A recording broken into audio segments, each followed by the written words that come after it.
প্রত্যেক দিনের মতন আজকে আবারও একটি রেসিপি নিয়ে আপনাদের সামনে হাজির হলাম। আজকে ঝিঙে দিয়ে সম্পূর্ণ নিরামিষ একটি রেসিপি আপনাদের সাথে শেয়ার করব, যেটা থাকলে গরম গরম ভাতের সাথে আর কিচ্ছু লাগবে না, এটা দিয়েই সবটুকু ভাত খাওয়া হয়ে যাবে।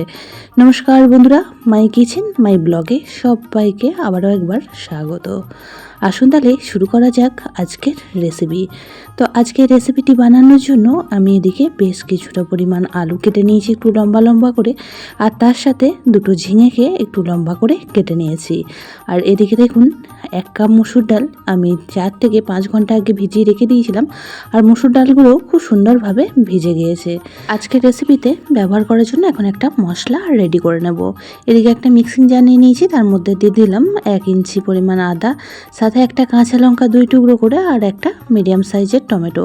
সামান্য একটু জল দিয়ে পেস্টটা বানিয়ে নিয়েছি। আর এদিকে দেখুন তারপরেই মসুর ডালটাকেও পেস্ট করে নিয়েছি, একদমই মিহিভাবে পেস্টটা বানিয়ে নিয়েছি।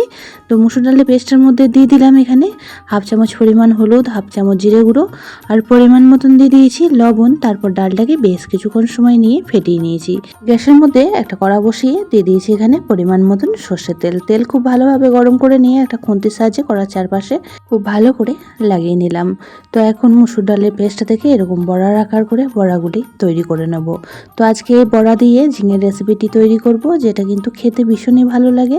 তো এখানে আমি মসুর ডাল দিয়ে আজকে তৈরি করে নিচ্ছি। আপনারা চাইলে ছোলার ডাল বা মুগ ডাল দিয়েও রেসিপিটি তৈরি করে নিতে পারেন, তাতে করেও কিন্তু খেতে ভীষণই ভালো লাগে। তো দেখুন ছোট ছোট বড়ার আকার করে গড়ে নিয়েছি, আপনারা চাইলে একটু বড় সাইজ করেও বানিয়ে নিতে পারেন। তো বড়াগুলি সমস্ত দিয়ে দেওয়ার পর অপর পিঠটা উল্টে দিচ্ছি আর লাল লাল করে ভেজে নেব। তো বড়াগুলি খুব সুন্দরভাবে ভাজা হয়ে গেছে। আর মসুর ডালের বড়া ভাজতে খুব বেশি সময়ের প্রয়োজন হয় না, একদমই কম সময়ে তৈরি হয়ে যায়। তো বড়াগুলি এখন একটা পাত্রে উঠিয়ে রাখবো, আর কড়ার মধ্যে যে অবশিষ্ট তেলটা রয়েছে তার মধ্যেই বাকি রান্নাটুকুনি করে নেব।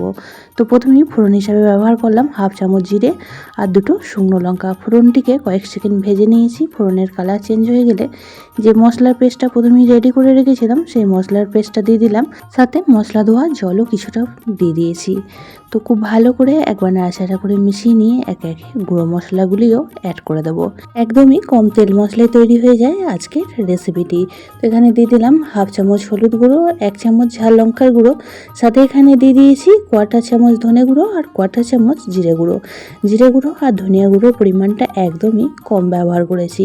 দিয়ে দিচ্ছি পরিমাণ মতন লবণ। তারপর সমস্ত উপকরণগুলিকে এখন মশলার সাথে খুব ভালো করে মিশিয়ে নিয়ে বেশ কিছুক্ষণ সময় কষিয়ে নিতে হবে।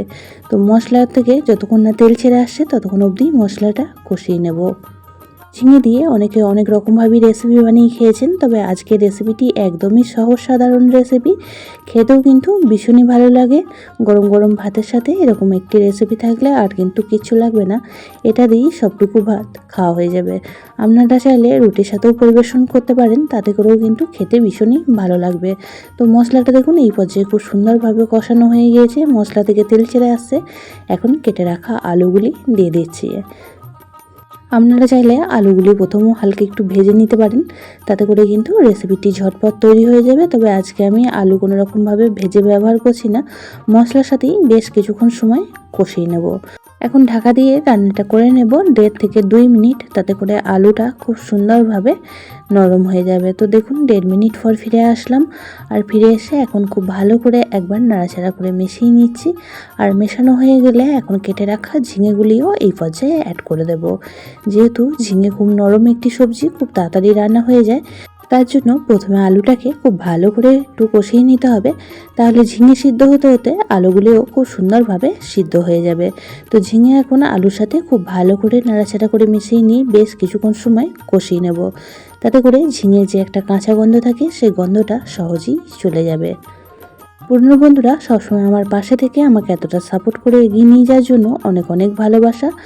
যে সকল নতুন বন্ধু আজকে ফার্স্ট টাইম চ্যানেলে ভিজিট করেছেন আর আজকের ভিডিওটি দেখছেন, তাদের কাছে অনুরোধ রইল চ্যানেলটি সাবস্ক্রাইব করে পাশে থাকা বেল আইকনটির অল প্রেস করে দেবেন, তাহলে আমি যখনই কোনো ভিডিও দেব নোটিফিকেশন সবার আগে আপনাদের কাছে পৌঁছে যাবে।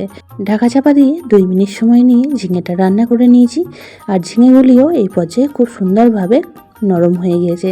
এখন এর মধ্যে অ্যাড করে দিচ্ছি পরিমাণ মতন জল। তো আজকের রেসিপিটি একটু ঝোলঝোল হবে, আর যেহেতু ডালের বড়াগুলি পরে অ্যাড করব, তার জন্য জলের পরিমাণটা একটু বেশি করেই দিয়ে দিয়েছি। খুব ভালো করে মিশিয়ে নিয়ে ঢাকা চাপা দিয়ে আবারও রান্না করে নেব 3 থেকে 4 মিনিট। 4 মিনিট পর ফিরে আসলাম। এই পর্যায়ে দেখুন ঝিঙে, আলু সমস্ত কিছুই খুব সুন্দরভাবে সিদ্ধ হয়ে গিয়েছে। একটা আলু কেটেও আপনাদের দেখিয়ে দিলাম যে কতটা সুন্দরভাবে সিদ্ধ হয়েছে। তো এই পর্যায়ে এখন ভেজে রাখা ডালের বড়াগুলি অ্যাড করে দিচ্ছি।